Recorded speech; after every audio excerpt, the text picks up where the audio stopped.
All right, coming in cold today. No intro time on the KZ106 Happy Hour today. Scott Chase, how you doing on this I'm doing Friday? well, man. Doing well, man. Happy on a Friday. Weekend's on the way. First weekend of spring. Official day tomorrow. So yeah, all good, man. Good to go. All Got big plans for the weekend. You're going to get out and do a little bit of yard work, do a little bit of hiking. You're probably building something. You're always building. I'm always, yeah, it seems like building, remodeling, and I'm not a remodeler, so you can only imagine about how my remodeling work looks. But yeah, we're working on a house over here, doing some stuff. We'll do that.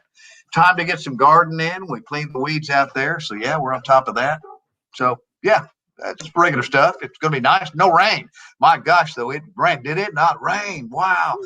Drove over the interstate by Brown Acres there, and there was nobody playing golf. They would be snorkeling if they were doing anything. That new swim golf, Yeah, it got crazy the other night. Kelly McCoy, you might notice, is missing. She's having some difficulties today on technical difficulties. We'll see if she gets a chance to join us a little bit later, as we got a couple of things to talk about. We've throughout the topics, groundbreaking songs. We'll cover that throughout the day. What celebrity would you rather have save the world? And right now, though, we're going to start things off because I know they've got a lot of things going on, but I'm excited about this. The Wienermobile is in town. If you've seen the Wienermobile out and about over the last day or two, it's not your imagination. You're not hallucinating. It is actually in town, and Molly and Maggie are out at the aquarium right now with the Wienermobile. Oh, but the people behind the buns, right there, right here. Welcome, Molly. Welcome. Hi. So tell us what here. Well, thank you so much for joining us on Happy Hour. You're like one of our first, special guests. We don't have a lot of people just randomly pop in. So wow, I feel like that's pretty franktastic. We're honored. It's a big day, a big moment. So tell us what you guys are in town today and tomorrow, just kind of hanging out, touring around, letting everybody check out the Wienermobile. Yes, and we are here Sunday as well. Right now we are at the aquarium until 6 p.m.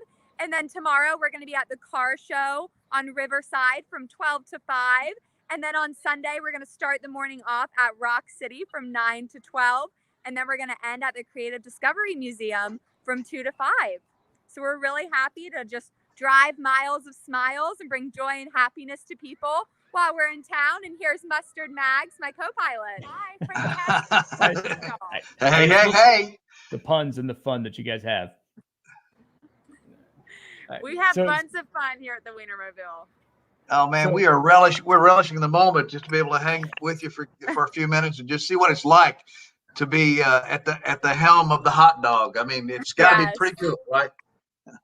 Yes, it's pretty wonderful, as we like to say. You really can't beat the reactions of people coming up and the joy they have, the smiles, and the jaw drops you see, the honks, the waves. It's all so special. So how long have you been driving the Wienermobile? We started in July and we finish our tour in June, and then some fresh meat will come in and take over. So we're nearing the end of our year-long coast-to-coast weenie roast, and it has been an incredible experience. Where have you been that you thought, wow, that was cool? That was cool. No cooler than being in Chattanooga, Tennessee, obviously, because we've loved the people here. Chattanooga has been incredible. Everyone has been so friendly. The events have been awesome. It's going to be hard to beat Chattanooga, that's for sure. But I think we've both been able to have some cool adventures. Last half I was in the central region, so I got to see a part of the country I'd never really seen before. So that was really neat to see it through the windows of an American icon. Yes. And then I was in the West, so I got to go on Route 66 for a good part. And we had one American icon meeting MEAT, another American icon, which some might say is unbelievable. So what's it like driving that thing down the road? Obviously, that's not like driving a regular Toyota Camry or anything like that. It's got to be a little more challenging, right? Definitely not like driving a Camry, because we get a lot more jaw drops and waves, I think. Sometimes when we've been in regular cars after, we'll be like waving at people. We're like, why aren't they looking at us? But they train us very well to drive this. We go through 2 weeks at Hot Dog High, where they give us the keys to the Lamborghini and help us learn exactly how to drive it. And they make sure we're very prepared when we go out on the hot dog highways. Well, that's fun. I'm glad you guys had a chance to come into town and check out the fun that we're having in Chattanooga, and that you guys are enjoying as well, and get the chance to see the city and visit some of the people. And of course, you guys mention again where you're at this weekend so people can find you. Yeah. So tomorrow we're going to be at Riverside, Chattanooga for Spring Meet 6, which is a car show. So we'll be near the First Horizon Pavilion there. And then on Sunday, we're going to be at Rock City for Shamrock City from 9 to noon. And then we'll be at the Creative Discovery Museum from 2 to 5. So come catch up with us at the Wienermobile. And would y'all like a quick tour? Yes, yeah, we'd love to. Yes, All right. absolutely. Hey, I may come up to Rock City on Sunday and get a pic. Love that. Yeah. Okay. Scott's I love Rock City. Famous. Yeah, Scott's actually It's famous at Rock City. So. We have ketchup and mustard chairs. We have a blue sky ceiling in the Wienermobile. It's always a blue sky day. Sure. We have Beautiful. a ketchup and mustard floor, condiment splattered carpets. We have a bun box up here, which is similar to a glove box. Right now, I am sitting shot bun, the second best seat in the house. This is the best seat, the driver's seat. Above me, we have our bun roof, which is where we'll sit for parades and we can wave to people. And it's really Franktastic up there. Something that's unique is that our engine is actually right here in between our front two seats. And it's a V8 6-liter Vortec 300 engine. So we like to say it can really haul buns. And sorry, people are peeking in it right now. Hi, guys. And in the back here, we have our storage closet, which a lot of people think might be where we sleep. It is not a weenie bago. We stay in hotels, and we have room for 11,000 weenie whistles back there. Oh, man. That's a lot of whistles. The question is it okay to microwave a hot dog? Ooh, I think when you start with an Oscar Mayer hot dog, you can do no wrong. So if you want to microwave it, boil it, grill it, it's all going to be absolutely yummy. It is, man. I'm a mega fan of those Oscar Mayer hot dogs for sure. Well, hopefully when we see you at Rock City, we can get you some coupons. I'm in. Thank you. All right. Molly, Maggie, thank you so much for hanging out today. Be safe out there. Have some fun in Chattanooga. Thanks a bunch for having us. Bye. See you. Thank you. That's fun. All right. What was the bun count on that? Because I came in late. So.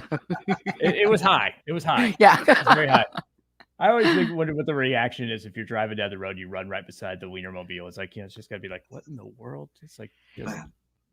I mean, normally, when you drive by a trucker, you do this and they hit the horn. What do you get if you do that by the Wienermobile? I mean, I don't know. Do they have a super soaker with mustard and they shoot it at your car? That's a good idea. I was thinking just throwing ketchup at you, but that would probably be bad. Yeah. So Yeah. I like the idea. Yeah, it's like every day's Thanksgiving with that dang Wienermobile. It really is. It really. Don't steal my puns. Don't steal my puns. I knew you'd say that. Don't do that. Scott and I were talking the other day about Thanksgiving. So nonetheless, you were. Welcome to Kelly McCoy. Glad you got a chance to join us. Well, yeah. Friday. Sorry, my computer decided that it wanted to go ahead and start the weekend early. So. All right. I'm with it. Right behind it. So the Wienermobile is out around town this weekend. Number of stops, including Rock City. So get out a chance to join them out today. Hopefully they get a little bit better weather tomorrow for a tour around the city. So some of the things we want to talk about today. I don't know what I ran across. I don't remember where I came across it, but it's something that hopefully nobody's having technical difficulties. I know a few people are commenting they can't hear anything. I hope that's not the case. But we were talking groundbreaking songs, and a story I came across talking about just groundbreaking songs, and define that however you like. You can define that as groundbreaking for a genre. You can define that as groundbreaking for an artist, for a piece of music, whether it's an instrument. What are a few groundbreaking songs? In-A-Gadda-Da-Vida, Iron Butterfly. I think that's groundbreaking. Groundbreaking at 20 some odd minutes. So yeah. Groundbreaking anytime a DJ has to go to the restroom, or if you have a fast food restaurant close by, you can make it through the drive-through and be back. That's a story for Not another that day. anyone has ever done that here on this call, but Stairway to Heaven. Stairway to Heaven. Is it kind of an anthem like? I think so. Yeah, I would I think think so. that's a Free great Bird? point. I mean, I think the songs like Stairway and Freebird, I think definitely, because they're not only that, but they're groundbreaking in the way that they were put together. I think, you know, you've got that slow build into the heavy middle, into the crashing end. I think both of those songs kind of, you know, make their way up. I think it's kind of a groundbreaking style of song, I would like to believe. Steppenwolf, Born to be Wild. Oh, yeah. The And first song to mention heavy metal. The Beatles, like entire albums are groundbreaking. I mean, Yeah. the Beatles were doing things that nobody else had done before in the studio. So you have to consider a lot of, I don't know what would be the most groundbreaking album from the Beatles, but Abbey Road, maybe, or I don't know. Yeah. Hi, Alex McKeel. Hello, Gary Alex. Neville. You include, I mean, you know, Sgt. Pepper's obviously goes up there on that list. I mean, if you're thinking groundbreaking for that purposes, I mean, you know, Pet Sounds from the Beach Boys, you know, Yes. obviously, which inspired, Yeah. you know, Yes. Sgt. Pepper's. I hit artists that influenced me and that were groundbreaking in my mind, and I feel like Guns N' Roses and that Appetite for Destruction album just set them apart from everything else and just changed the style and the sound of music at that point in time. So I feel like, you know, Nirvana, I think gets all that credit in the 90s for throwing, you know, the 80s music to the side. I think Guns N' Roses is really where that change started happening in my mind. You know, that they were the band that really kind of changed the style and the way that music, hard rock music, was being approached at that point in time. Now you can go back and say Metallica or some of those heavier bands if you want, but I always thought Guns N' Roses in that Appetite for Destruction album. Boston, good.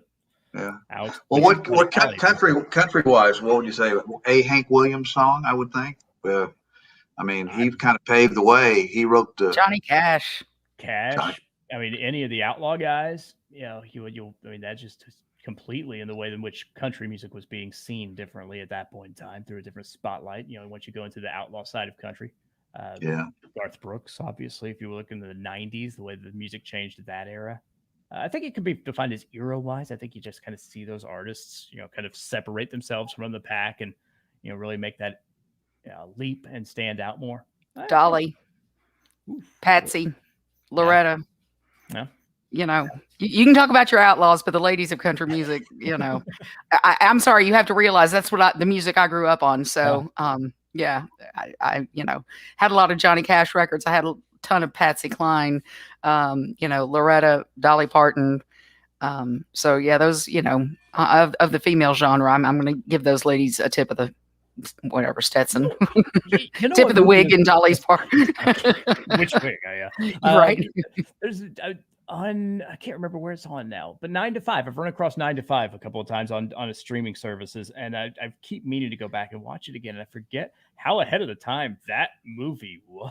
Right? It was. Man, I saw it. I watched it about a week ago. I don't know where it was, but it was on, and I watched it. And what a hoot, man! What a funny, great movie. Yeah. And that was, I think it was her first act. I think it was Dolly's first venture into acting at that point in time. And of course, you know, Jane Fonda and Lily Tomlin had been, you know, doing it for a while at that point in time. Dabney Coleman, by the way, just can we say it? Most underrated 80s actor of all time might be Dabney Coleman in my mind. I love me some Dabney Coleman back in the day. All right. So there's your groundbreaking songs we're talking about. So this is an interesting.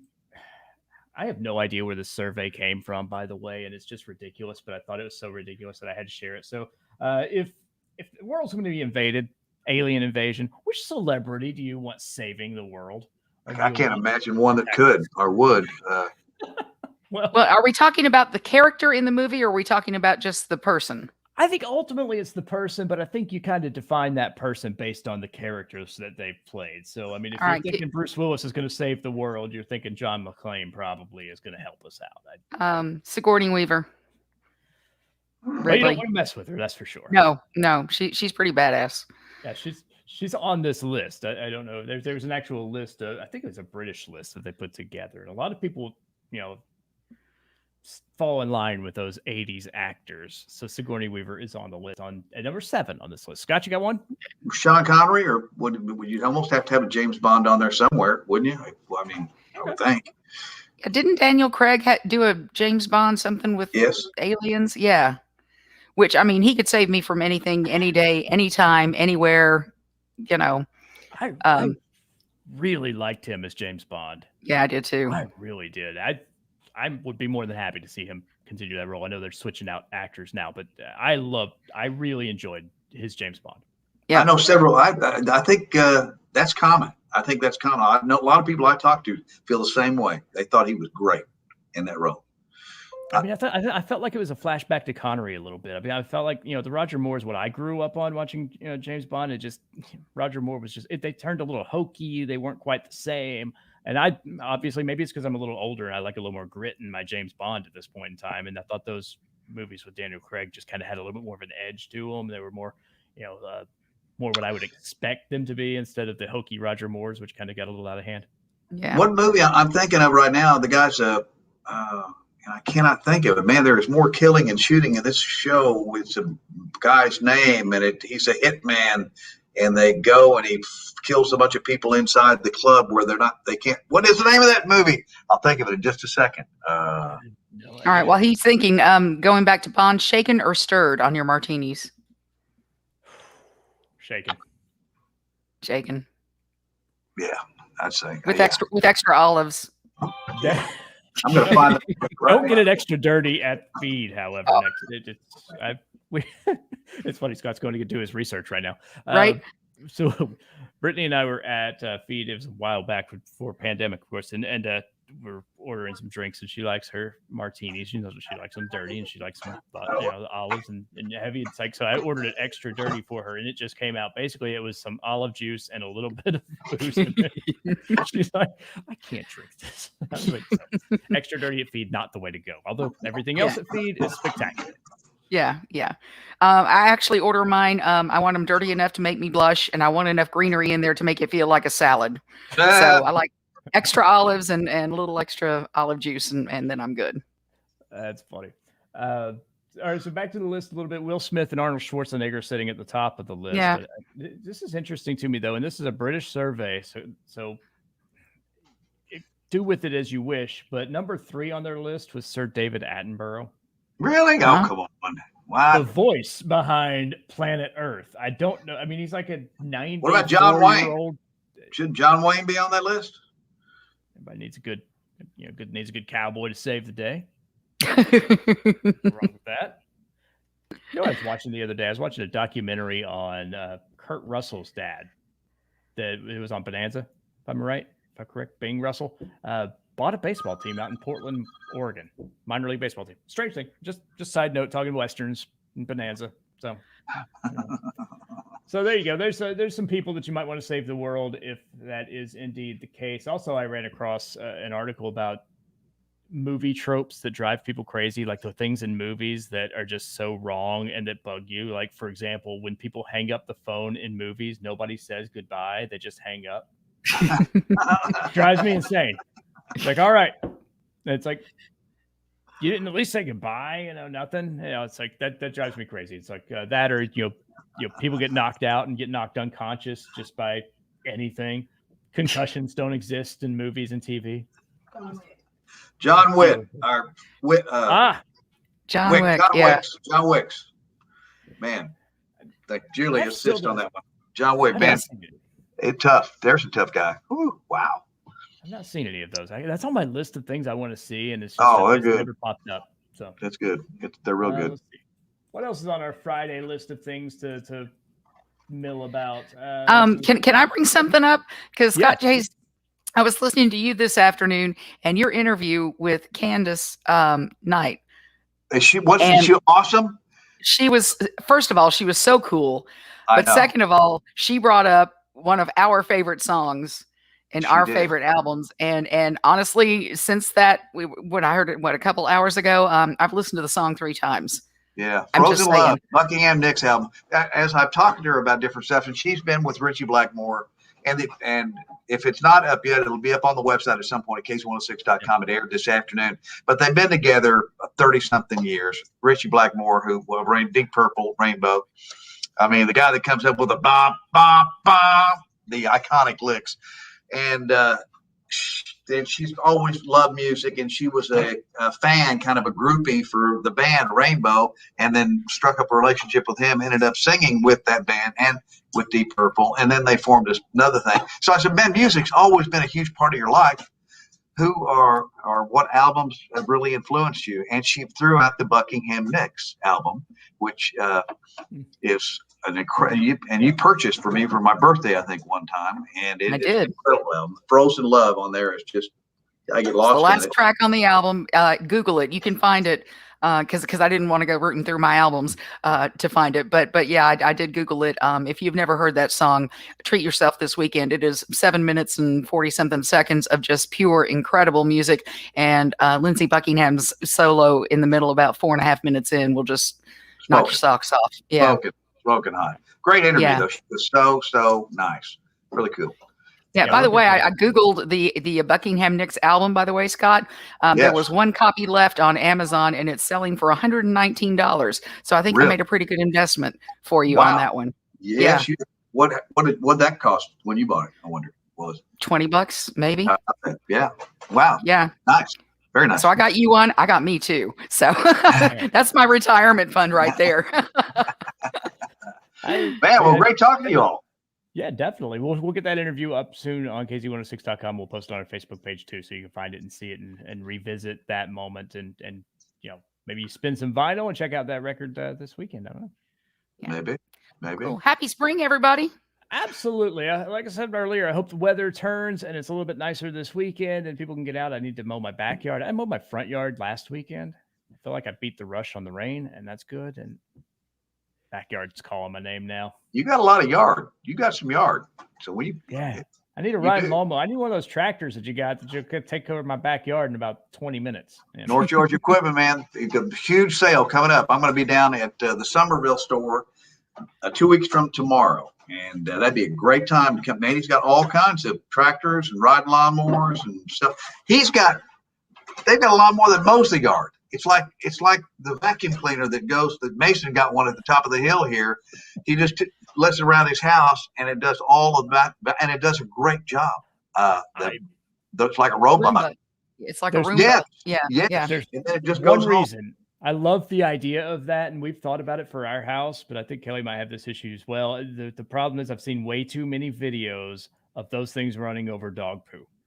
And it will not be allowed in my house because of those videos of a Roomba running over dog poo and the rug and carpet just smears. It will never be allowed in my house as a result of that.